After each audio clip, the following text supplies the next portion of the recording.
वो राष्ट्र था नेपाल। नेपाल पूरी दुनिया का एक मात्र हिंदू राष्ट्र है वो, लेकिन अब नहीं रहा। लेकिन पिछले कुछ महीनों से नेपाल में एक बहुत इंटरेस्टिंग डेवलपमेंट हुई है। Major protest has broken in Nepal. Tens of thousands of protesters gathered in Kathmandu on Thursday, demanding for the restoration of the monarchy. They marched through the capital Kathmandu. तो आज हमारे पास video आई है Indian media की तरफ से और ये बात की जा रही है इंडिया की तरफ से कि अगर नेपाल के अंदर हिंदू राष्ट्र आ जाती है तो ये इंडिया के लिए खतरे की घंटी है या नहीं। इसके बारे में बात करेंगे और आपके साथ शेयर करेंगे। इस पे ऑलरेडी मैं कई सारी वीडियोस बना चुका हूं और आपको बता चुका हूं कि नेपाल हिंदू राष्ट्र की तरफ जा रहा है और नेपाल के अंदर इसके ऊपर प्रोटेस्ट किया जा रहा है। अब फाइनली इंडियन मीडिया ने भी इसको कवर करना स्टार्ट कर दिया और इंडियन यूट्यूबरों ने स्टार्ट किया है। हमारे पास इंडियन यूट्यूबर का एक वीडियो है, उसको देखते हैं फिर आपके साथ बात करते हैं। 2006 तक दुनिया में सिर्फ एक हिंदू राष्ट्र था। नहीं, कैलासा भी नहीं। So that me, through this me, talking to me.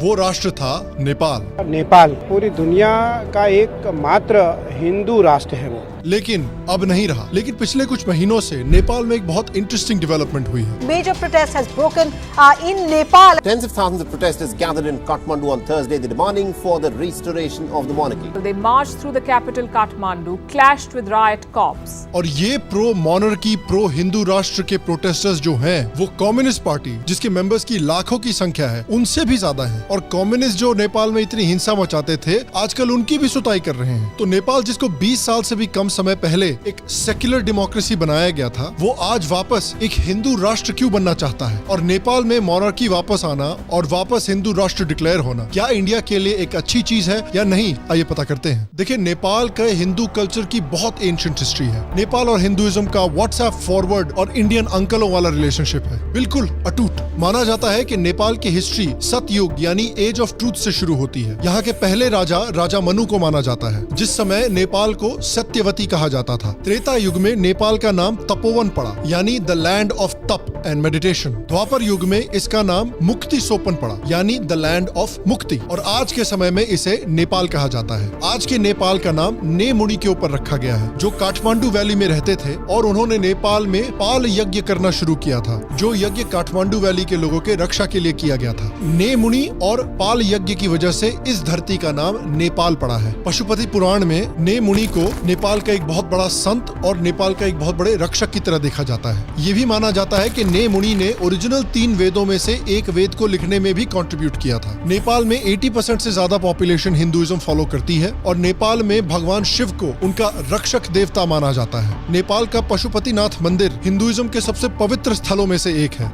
वही पशुपतिनाथ जो नेपाल में बागमती नदी के तट पर विराजते हैं। तपस्वियों के लिए पशुपतिनाथ की ये भूमि श्रेष्ठ तपस्थली है। नेपाल में भारतीय सिविलाइजेशन के कई महान ऋषि जैसे कण्व, विश्वामित्र, अगस्त्य, वाल्मीकि, याज्ञवल्क्य इन सब ने जाकर तपस्या की है। नेपाल हमारे भगवान राम से भी जुड़ा हुआ है। जनकपुर को माता सीता का जन्म स्थान माना जाता है। नेपाल और भारत के बीच का भी सिविलाइजेशनल और कल्चरल कनेक्शन बहुत ही डीप रहा है। इनफैक्ट ये कनेक्शन इतना डीप रहा है कि जनकपुर के लोग इस बात से बहुत नाखुश रहते थे कि उनके जो दामाद है यानी प्रभु राम, उनको अपने घर अयोध्या में आज भी टेंट में रहना पड़ रहा है और उनके लिए इतने सालों से मंदिर नहीं बन पाया है। नेपाल में बुद्धिज्म भी जब आया वो इनिशियल स्ट्रगल के बाद बुद्धिज्म हिंदुइज्म में ही एक तरह से मर्ज कर गया और आज बुद्धिज्म को नेपाल में हिंदू धर्म का ही एक वेरिएशन की तरह देखा जाता है। फिर आते हैं 19th सेंचुरी में जहाँ नेपाल में राणा राज्य का उदय हुआ। राणा के शासन को एक डिक्टेटोरियल शासन माना जाता था और ये किंगडम अंग्रेजों के भी काफी करीब था और उन्होंने कई बार अंग्रेजों को सपोर्ट भी दिया था। फॉर एग्जाम्पल 1857 के फर्स्ट वॉर ऑफ इंडिपेंडेंस को दबाने में राणाओं ने अंग्रेजों की मदद की थी। दोनों वर्ल्ड वॉर्स में भी नेपाल के सोल्जर्स अंग्रेजों के लिए लड़ने के लिए गए थे, जैसे कई हिंदुस्तानी सोल्जर्स गए थे। 1950 के डेकेड में राणाओं को एक बड़े डेमोक्रेटिक आंदोलन के द्वारा रिमूव किया गया जिसमें उस समय नेपाल के राजा त्रिभुवन ने काफी मदद की थी। राणाओं के रिमूवल के बाद राजा त्रिभुवन को फिर से देश का मोनार्क के रूप में स्थापित किया जाता है। 1959 में त्रिभुवन के बेटे राजा महेंद्र ने एक नया संविधान जारी किया और देश के पहले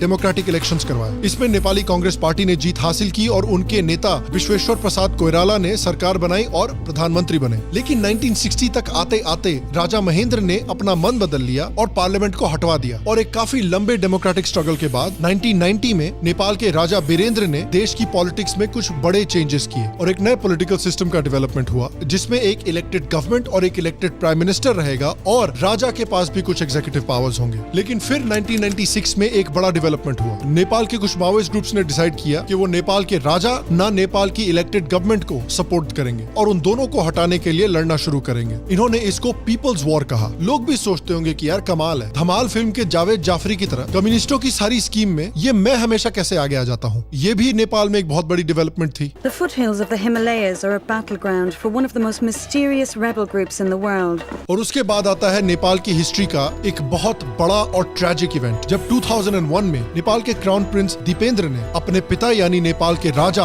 और अपने परिवार के 9 मेंबर्स का खून कर दिया और अपनी भी जान ले ली। इस मैसेकर के बाद सिर्फ किंग बीरेंद्र के भाई ज्ञानेंद्र और उनका परिवार बचा और इसके बाद नेचुरली किंग बीरेंद्र को नेपाल का नया राजा बनाया गया। किंग ज्ञानेंद्र के भारत से भी अच्छे रिलेशनशिप्स थे और ऑब्वियस कल्चरल कनेक्शंस भी थे। वो कुंभ मेले में भी आए हुए थे। शुरू में राजा ज्ञानेंद्र ने गवर्नमेंट के साथ काम करने की कोशिश की, लेकिन कुछ समय के बाद उन्होंने अपने पास और पावर इकट्ठा करने की कोशिश की, लेकिन कम्युनिस्ट पार्टीज के प्रेशर में आकर 2006 में किंग ज्ञानेंद्र ने अपनी पावर छोड़ने का अनाउंसमेंट किया और राजा ने, गवर्नमेंट ने और कम्युनिस्ट पार्टीज ने एक शांति एग्रीमेंट साइन किया जिसका नाम था कॉम्प्रिहेंसिव पीस एग्रीमेंट 2006। 2008 में फ्रेश इलेक्शंस हुए नेपाल में, जिसमें कम्युनिस्ट पार्टीज पावर में आई और नेपाल को एक फेडरल डेमोक्रेटिक रिपब्लिक घोषित किया गया और 240 साल पुरानी मोनार्की को खत्म किया गया। The first vote of the new Constituent Assembly will be on the abolition of the monarchy. The last 240 years we had one set of rule dominated by the monarch, then by the family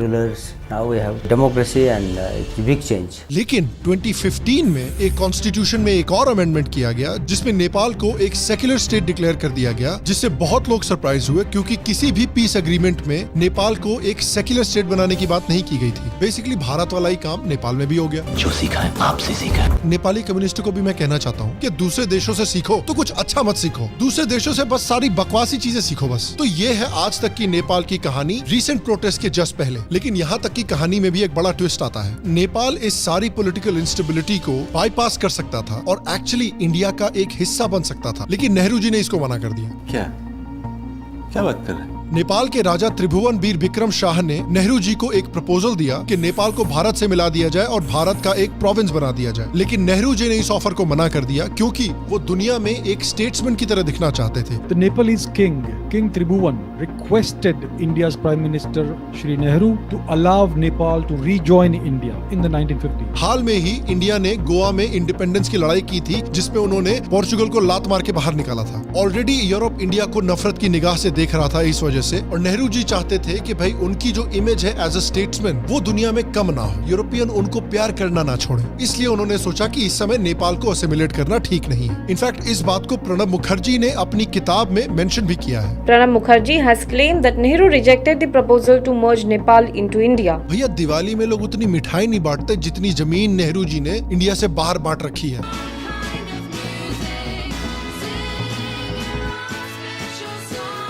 unfortunately Indian government ने भी कुछ बड़े मिसस्टेप्स किए हैं नेपाल में communist को बहुत power देने के लिए। 2008 में जब हिंदू मोनार्की को अबॉलिश किया गया था तब कुछ लोगों का क्लेम करना है कि इंडिया ने माओइस्ट को काफी सपोर्ट दिया था, इसके बावजूद कि माओइस्ट कभी भी भारत से अच्छे रिलेशनशिप तो बनाएंगे नहीं, उनके माए बाप तो चाइना में बैठे हैं। रॉ के एक स्पेशल डायरेक्टर ने तो यहाँ तक क्लेम किया था कि इंडियन इंटेलिजेंस का भी हाथ था मोनार्की को खत्म करने में और कम्युनिस्ट पार्टीज को पावर में लाने में। अब ये क्लेम है, ये कितना सच है ये तो कोई भी नहीं जानता। क्लेम ये भी किया जाता है कि कांग्रेस गवर्नमेंट का हाथ भी था 2005 में रॉयल फैमिली, माओइस्ट और नेपाली पॉलिटिकल पार्टीज के बीच में पीस एग्रीमेंट कराने का। इनफैक्ट मोनार्की खत्म कर दी इतना काफी नहीं था कांग्रेस पार्टी के लिए कि 2008 में मोनार्की को खत्म करने के समय पर उन्होंने चाइनीज कम्युनिस्ट पार्टी के साथ एक MOU भी साइन किया था। अब ऑब्वियसली सवाल उठता है कि भाई कांग्रेस पार्टी जो है वो CCP के साथ MOU क्यों साइन कर रही है बिल्कुल ऐसे समय पर जिस समय पर अलेजेडली कांग्रेस पार्टी की गवर्नमेंट का हाथ था नेपाली मोनार्की को अबॉलिश करने में और कम्युनिस्ट को पावर में लाने में। और कम्युनिस्ट ने पावर में आते ही बिल्कुल वही दोगलापन दिखाया जो वो हर जगह दिखाते हुए आए हैं। जो पीस एग्रीमेंट साइन हुआ था दूसरी पॉलिटिकल पार्टीज और रॉयल फैमिली के साथ, उस पॉइंट को उन्होंने ब्रीच किया और नेपाल को एक सेक्युलर रिपब्लिक घोषित कर दिया। कम्युनिस्ट के पावर में आते ही चाइना की जो इन्वेस्टमेंट है नेपाल में ये भी बहुत तेजी से बढ़ जाती है। अलग अलग प्रोजेक्ट्स में चाइना बहुत सारे पैसे इन्वेस्ट करना शुरू करता है। नेपाल के सेक्युलर रिपब्लिक घोषित होने के बाद ऑफिशियली 2017 में नेपाल ने चाइना की बेल्ट एंड रोड इनिशिएटिव को भी ज्वाइन किया। नेपाल ने चाइना की उइघुर्स की जो ट्रीटमेंट हो रही है और शीचियांग प्रोविंस में चाइना का जो बिहेवियर है उसमें भी नेपाल ने चाइना का साइड लिया है। हांगकांग का जो स्टेटस है उसमें भी नेपाल ने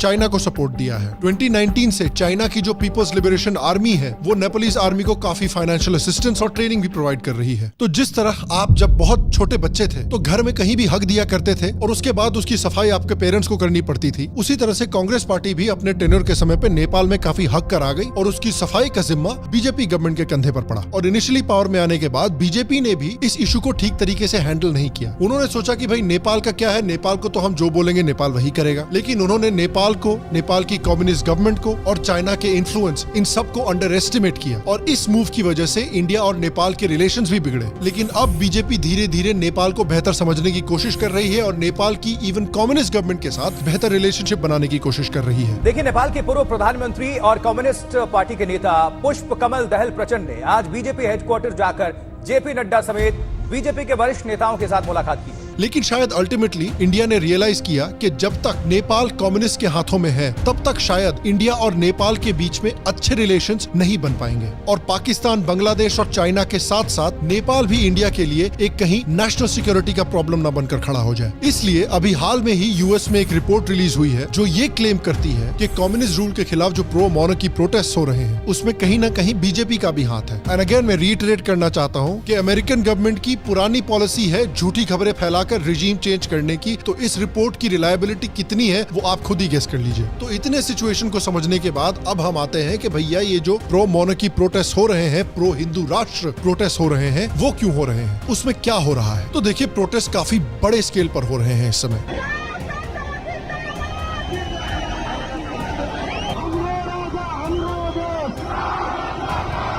और अगर देखिए ये इंडिया में हो रहा होता और हमारे इंडियन मीडिया में कुछ ऐसे लोग हैं जो इस तरह के प्रो हिंदू राष्ट्र प्रोटेस्ट देखेंगे और बोल देंगे कि भाई नेपाल में भी डर का माहौल बन रहा है। ये जो आंदोलन इस समय चल रहा है इसका नाम है राष्ट्र, राष्ट्रीयता, धर्म, संस्कृति और नागरिक बचाओ आंदोलन। इस मूवमेंट को हेड एक बिजनेसमैन कर रहे हैं जिनका नाम है दुर्गा प्रसेन। प्रसेन चाहते हैं कि नेपाल की जो करंट कॉन्स्टिट्यूशन है जिसको 2015 में अडॉप्ट किया गया था और जो नेपाल को एक सेक्युलर नेशन घोषित करता है उसको हटाया जाए और जो 1990 का कॉन्स्टिट्यूशन था जो राजा बीरेंद्र ने क्रिएट किया था उसको दोबारा अडॉप्ट किया जाए। 1990 का जो कॉन्स्टिट्यूशन है उसने नेपाल को एक कॉन्स्टिट्यूशनल मोनार्की बनाया था जिसमें एक इलेक्टेड पार्लियामेंट होगी और राजा के पास भी कुछ पावर्स होंगे। और जैसा कि मैंने कहा, क्या पता 1-2 हफ्ते में दुर्गा प्रसेन को कहीं नेपाल का अडानी न घोषित कर दिया जाए। नेपाल के लोग देश के करंट पॉलिटिकल सिस्टम से बहुत परेशान हो चुके हैं। उनका मानना है कि नेपाल में इस समय पर बहुत ही ज्यादा पॉलिटिकल इंस्टेबिलिटी हो रखी है जो इंस्टेबिलिटी नहीं थी जब नेपाल एक कॉन्स्टिट्यूशनल मोनार्की था। इस प्रोटेस्ट को देखते हुए नेपाल के जो एक्स राजा हैं, राजा ज्ञानेंद्र शाह, उन्होंने भी इन प्रोटेस्ट में भाग लेना शुरू किया है। उन्होंने हाल में ही नेपाल के एक महान राजा पृथ्वी नारायण शाह की एक बड़ी स्टैचू को इनॉग्रेट किया है। राजा पृथ्वी नारायण शाह नेपाल के फाउंडिंग फादर माने जाते हैं। हाल में ही उन्होंने 8000 मोटरसाइकिल्स के साथ एक बड़ी रैली निकाली थी जो दिखाता है कि नेपाल की पब्लिक में एक्चुअली प्रो मोनार्की के लिए काफी सपोर्ट है। और ऐसे माहौल में नेपाली गवर्नमेंट वही कर रही है जो जनरली कम्युनिस्ट पार्टीज कहीं भी पावर में आने पर करती हैं। प्रोटेस्टर्स को उठाकर जेल में भरा जा रहा है। रैली निकालने की परमिशन भी गवर्नमेंट नहीं दे रही है। शहरों में अलग अलग कोनों में चेक नाके लगाए हुए हैं, लेकिन इन नाकों को फांद कर पार करके फिर भी प्रोटेस्टर्स बड़ी बड़ी संख्या में जुटकर प्रोटेस्ट कर रहे हैं। तो अब आइए देखते हैं कि भाई नेपाल के लोग इतना क्यों फेड अप हो रखे हैं करंट पॉलिटिकल सिस्टम से और क्यों वापस एक कॉन्स्टिट्यूशनल मोनार्की के सिस्टम की तरफ जाना चाहते हैं और नेपाल को दोबारा एक हिंदू राष्ट्र घोषित करना चाहते हैं। देखिए, एक बड़ा रीजन है पॉलिटिकल इंस्टेबिलिटी जिसको हमने मेंशन किया था। 2008 के बाद से 10 बार ऑलरेडी नेपाल में गवर्नमेंट चेंज हो चुकी है और जो भी गवर्नमेंट पावर में आती है वो आकर कॉन्स्टिट्यूशन को तोड़ मरोड़ के चली जाती है। बेसिकली कॉन्स्टिट्यूशन को मंदिर का घंटा बना के रखा हुआ है, कोई भी आके बजा जाता है। उसके ऊपर से एक्सपर्ट्स का ये भी मानना है कि नेपाल की जुडिशरी, ब्यूरोक्रेसी, प्रेसिडेंट का ऑफिस, पुलिस, सिविल सोसाइटी और आर्मी को छोड़कर जितने भी स्टेट के ऑर्गन्स हैं वो सब बहुत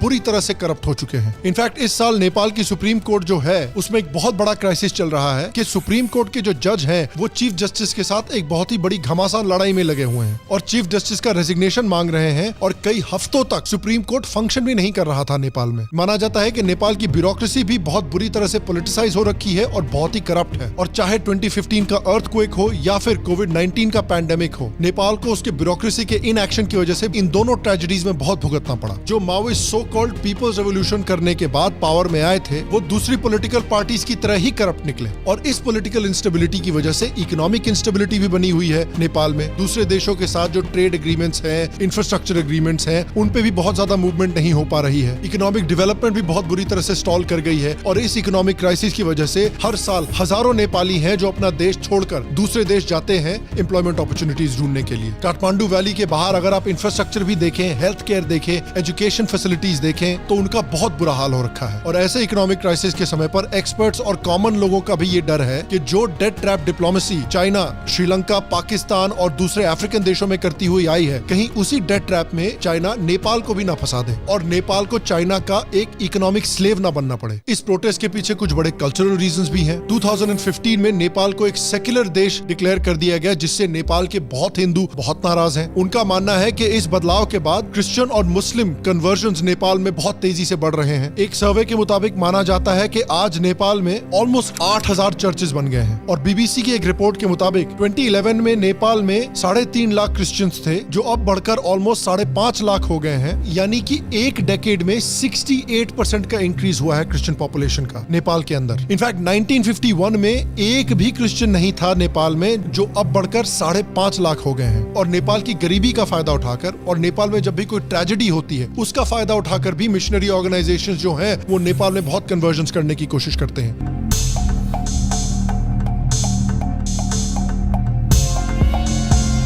2015 में जब भयानक भूकंप आया था नेपाल में, जिसमें इतनी हजारों लोगों की जान गई थी, उसमें लोगों की मदद करने के बहाने से मिशनरी ऑर्गेनाइजेशन लोगों को कन्वर्ट करने की कोशिश कर रहे थे। The fabric of the national unity is at stake. The social harmony is at stake. They are interfering to our Hindu religion in many ways. Nepal में कुछ ऑर्गेनाइजेशंस ने ये भी कहा है कि इस्लामिस्ट ऑर्गेनाइजेशंस भी हैं और इस्लामिस्ट एनजीओज हैं जो लोगों को तेराई एरियाज में, जो इंडिया से बॉर्डर करता है, उसमें इस्लाम में कन्वर्ट करने की बहुत जी तोड़ कोशिश कर रहे हैं। और जो मधेश एरिया है, यानी जो नेपाल और इंडिया के बीच का फुटहिल्स और प्लेन्स का एरिया है, उसमें बहुत तेजी से डेमोग्राफिक शिफ्ट हो रहा है। 2018 में कुछ एंटी कन्वर्जन लॉज भी पास किए गए थे, जिसमें किसी को फ्रॉडुलेंट तरीके से कन्वर्ट करने में 5 साल की जेल हो सकती है। लेकिन इस कानून के बावजूद अभी तक एक भी कन्विक्शन नहीं हुआ है। नेपाल में कई लोग ऐसे भी हैं जो मानते हैं कि भाई जो कम्युनिस्ट आइडियोलॉजी है उनका नेपाल के कल्चर और सिविलाइजेशन से कोई लेना देना नहीं है। नेपाल के लोग जो ज्यादातर हिंदू हैं, उनका सदियों से यह मानना रहा है कि नेपाल के राजा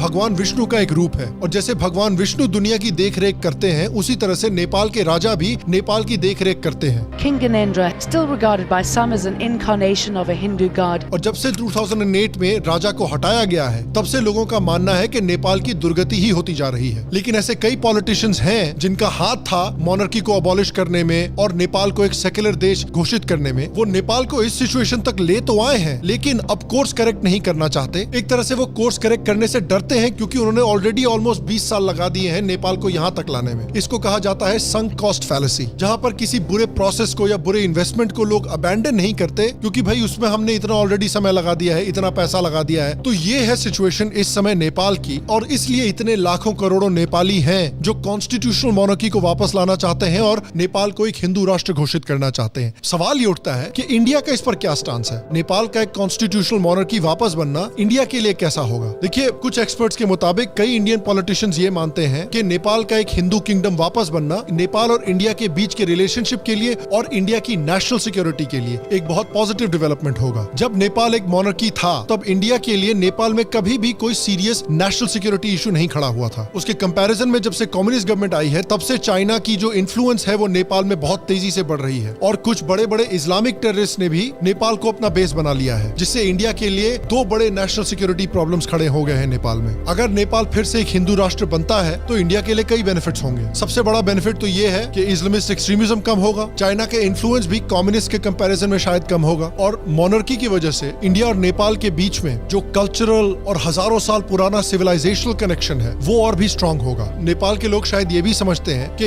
इंडिया ने शायद अपने पास्ट में अपनी इन्फ्लुएंस को यूज करने की कोशिश की हो नेपाल में, और जो कांग्रेस पार्टी की गवर्नमेंट ने नेपाल में किया था, उस वजह से शायद नेपाल के कुछ लोग हैं जो इंडिया को पूरी तरह से ट्रस्ट नहीं करते, लेकिन उनको ये तो मानना पड़ेगा कि चाइना के कंपैरिजन में इंडिया कहीं ज्यादा बेटर है, क्योंकि इंडिया जिस तरह का इंटरवेंशन चाइना करता है उस तरह का इंटरवेंशन कभी भी नहीं करना चाहता। वो कभी भी नेपाल को डेड ट्रैप में फंसाने की कोशिश नहीं करेंगे और इंडिया को भी इस समय नेपाल के लोगों की तरफ और उनके मोनार्क की तरफ दोस्ती का हाथ बढ़ाना चाहिए, एक क्विड प्रो क्वो के साथ, कि अगर कॉन्स्टिट्यूशनल मोनार्की बनती है जहां इलेक्टेड गवर्नमेंट और राजा दोनों के पास पावर्स हों, तो इंडिया को भी कुछ गारंटीज मिलनी चाहिए मोनार्क की वजह से और इस गवर्नमेंट की वजह से दोस्ती की और स्ट्रेटेजिक पार्टनरशिप्स की। और मैं आपसे पूछना चाहता हूं कि आपको क्या लगता है कि क्या इंडिया को इस प्रोटेस्ट में इन्वॉल्व होना चाहिए? क्या ये प्रोटेस्ट इंडिया के लिए अच्छे हैं? क्या नेपाल का दोबारा एक कॉन्स्टिट्यूशनल मोनार्की बनना और एक हिंदू राष्ट्र डिक्लेयर होना, क्या ये इंडिया के लिए और नेपाल दोनों के लिए लॉन्ग टर्म में एक अच्छी चीज है, हाँ या ना? नीचे कमेंट सेक्शन में मुझे जरूर बताएं। बाकी अगर आप हमारे दूसरे फॉरेन पॉलिसी के एपिसोड देखना चाहते हैं, खासकर अजीत डोवल और एस जयशंकर ने आतंकवादी और खालिस्तानियों की क्या हेकड़ी लगा रखी है, तो आप यहाँ पर या यहाँ पर क्लिक करके उन वीडियोस को देख सकते हैं। अभी हाल में ही शाम शर्मा शो का एक पॉडकास्ट चैनल शुरू हुआ है जिसमें हमने अभिजीत चावड़ा, विवेक अग्निहोत्री, राजीव मल्होत्रा जैसे बहुत इंटरेस्टिंग गेस्ट के साथ पॉडकास्ट रिकॉर्ड करने शुरू किए हैं, जिसमें हम खालिस्तान के बारे में बात करते हैं, पाकिस्तान के बारे में बात करते हैं, कास्ट को कैसे वेपनाइज किया जा रहा है अमेरिका में इंडिया को अटैक करने के लिए, उसके बारे में बात करते हैं। इन इंटरेस्टिंग कॉन्वर्सेशंस को अगर आप देखना चाहते हैं तो नीचे दिए गए लिंक पर क्लिक करें, पॉडकास्ट चैनल के लिंक पर सब्सक्राइब करें और उन कॉन्वर्सेशंस को होपफुली आप एंजॉय करेंगे। बाकी मैं आपसे अगले एपिसोड में मिलूंगा और तब तक स्वस्थ रहें, सुखी रहें, फिर मिलेंगे। और आप सबको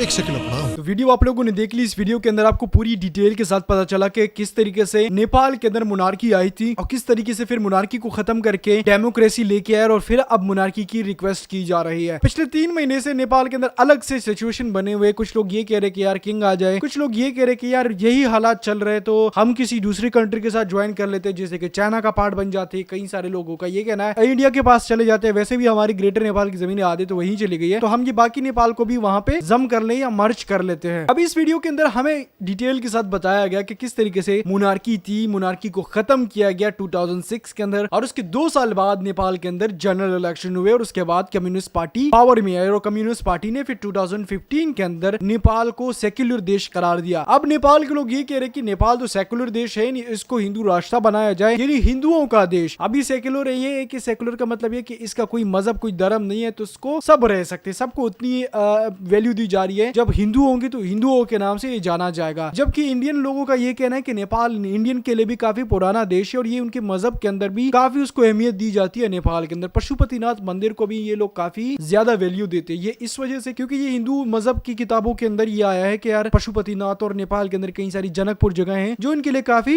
माने रखती है और काफी इनके लिए इंपॉर्टेंट जगह है। उस नजरिए से ये इंडियन लोगों के लिए काफी इंपॉर्टेंट है। बट जबकि नेपाल के लोग अब नहीं चाहते कि हम इंडिया का पार्ट बने, कई सारे लोगों का मानना है कि हम नहीं बनना चाहते। ऐसा समझ लो कि 80% नेपाल के अंदर ही रहना चाहती है और 20% लोग, जिसमें से 10% लोग ये कह रहे कि हम चाइना के पास चले जाते हैं और 10% बोलते हैं कि हम अपने मुल्क को एज इंडिया को गिफ्ट दे दे या इंडिया को अंदर शामिल कर ले, तो जितने भी नुकसान हमारे हो रहे हैं, जितने भी मसले हमारे मुल्क के अंदर हो रहे हैं, तो वो खत्म हो जाएंगे। वैसे भी अगर आप देखते हो तो अभी भी नेपाल इंडिया के बीच में कोई वीजा सिस्टम नहीं है। आप डायरेक्ट नेपाल से इंडिया जा सकते हो और इंडिया से नेपाल आ सकते हो, ये अभी भी चल रहा है। बट अगर जम या मर्ज हो जाता है तो फिर और भी नेपाल के लोगों के लिए अच्छा होगा। उसमें ये होगा कि भाई दोनों कंट्रियों के अंदर फिर एक ही कंट्री होगी और एक ही कंट्री के अंदर जो हालात होंगे वो पूरे मुल्क के अंदर होंगे। तो बेसिकली हिंदू राष्ट्र को वापसी लाने के लिए इस टाइम पे नेपाल के अंदर काफी रिक्वेस्ट की जा रही है गवर्नमेंट से भी, और यहाँ पे प्रोटेस्ट भी हो रहे कि किंग को वापसी लाया जाए। 2006 के अंदर जिस किंग ने नेपाल को छोड़ा था, आज उसी को वापसी लोग कह रहे कि भाई आप वापसी आ जाओ। मतलब 2006 के अंदर लोग कह रहे थे कि किंग वापसी चला जाए, मतलब किंग नहीं आना चाहिए, किंग की हुकूमत नहीं आनी चाहिए। 17-18 सालों के बाद अब लोग ये रिक्वेस्ट कर रहे हैं कि किंग को वापसी लाया जाए। 17-18 सालों के अंदर लोगों ने देख लिया कि भाई मुल्क के क्या हालात है, मुल्क ऊपर की जानिब नहीं बल्कि नीचे की जानिब आ रहा है, जिसकी वजह से अब लोग प्रोटेस्ट कर रहे हैं। हिंदू मजहब के अंदर भी नेपाल के लिए काफी इंपॉर्टेंस दी गई है और नेपाल के अपने लोगों को भी देखो, इंडिया की नजर से भी नेपाल को देखो, तो ये इनके लिए काफी इंपॉर्टेंट है। वेल, आप लोगों ने जान लिया कि किस तरीके से नेपाल इंडिया के लिए इंपॉर्टेंट हो सकता है और नेपाल के लोग क्या चाहते हैं। वीडियो अगर इंटरेस्टिंग लगी है तो वीडियो को लाइक लाजमी करें।